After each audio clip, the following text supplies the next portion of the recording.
go ahead and learn some foundational flag moves.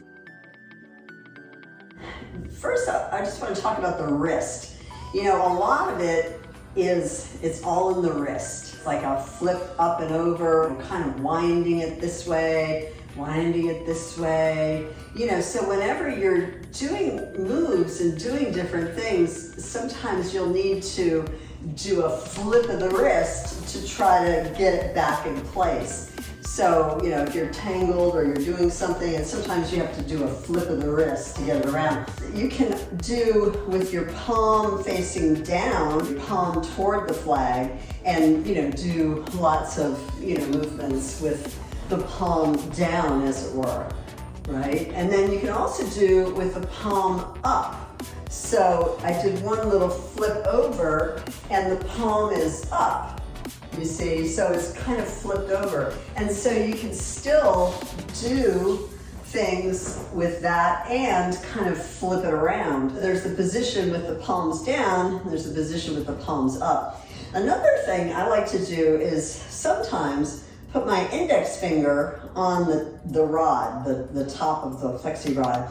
And that, to me, gives it a little bit more maneuverability, especially when I'm doing like over the head and like over, and when it goes behind, when I drop it behind and then bring it around.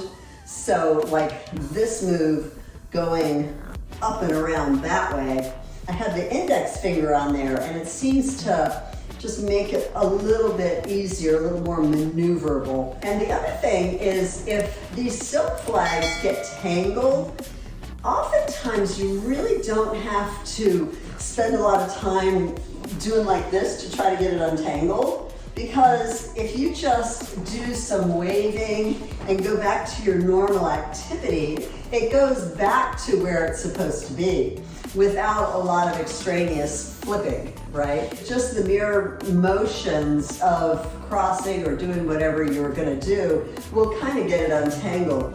So let's talk about the figure eight.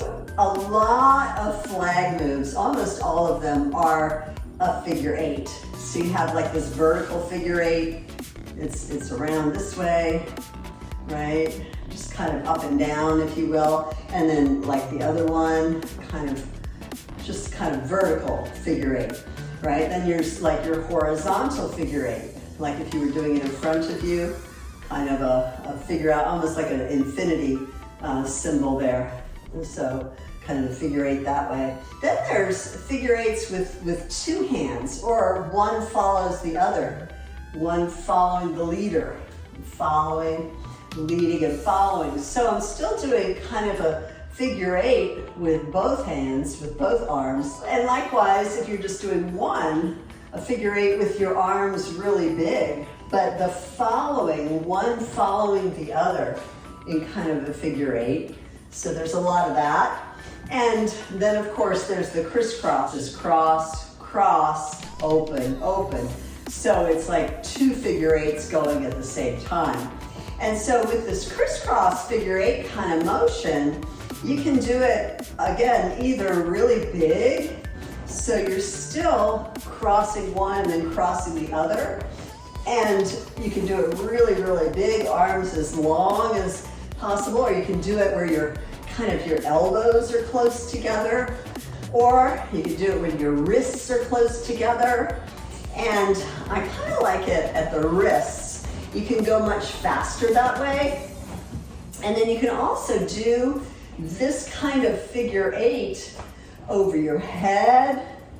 You know, it's still the exact same figure eight pattern. You can do it diagonal or sideways. You can do it more in front of you. You can do it where the flags are kind of coming beside your body, next to your shoulders, if you will. You can do it bending forward and up.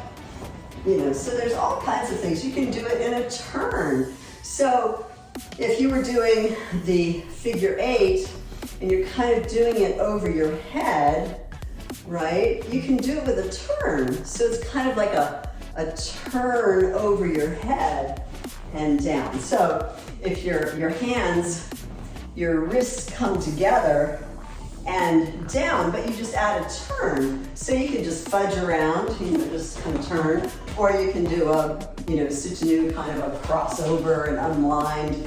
But when you turn, you're just doing the figure 8 that you were before, kind of a helicopter over your head, but you can do it with a turn, just turning with it. I tend to always turn one way, but you can go the other way, of course. So there's lots of things you can do with that figure 8. X patterns. So if you're doing down and up, kind of a sweeping motion, and then the other one, down and up, down and up. So, or you can do up and down, just kind of, but you have to incorporate that little flip of the wrist. If you don't do the flip of the wrist, it'll get tangled on the way down. If you just go up and down with 2 or singularly, you can sweep across, so there's lots of things that you can do with straight arms. And of course the X, like we did, was crossover and open. Or we did it with like a figure 8, but you can just do a cross and open, X and open. You can do it low, you can do it medium, you can do it high, right? And that's a good move to do in warfare, strong, definitive kind of motions, right? Like that. So that's like an X. Then waves, we covered earlier, but in another section, but waves, and you can do it with different timing, like you're up and over and up and over. So those kind of things, and doing it around in a circle. Swings, swinging, we did that earlier. And swinging with a little turnaround, swing, step together, step, step together, step. And again, that's where the flag flips over your hand and unwinds when you go the other way. Sweeping.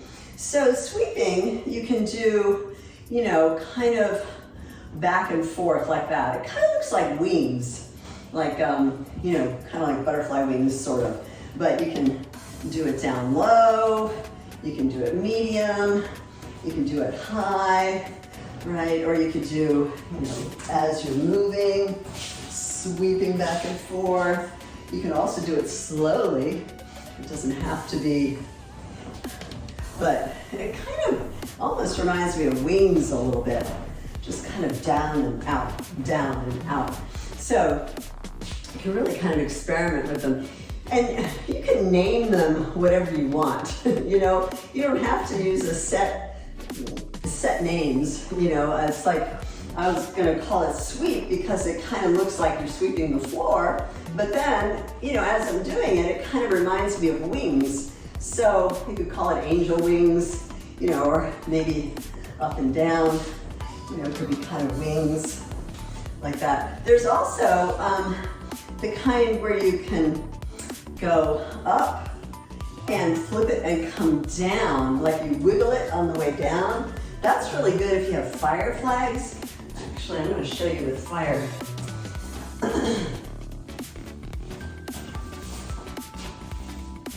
So, like the kind where you can go up and flip it and come down, like you wiggle it on the way down.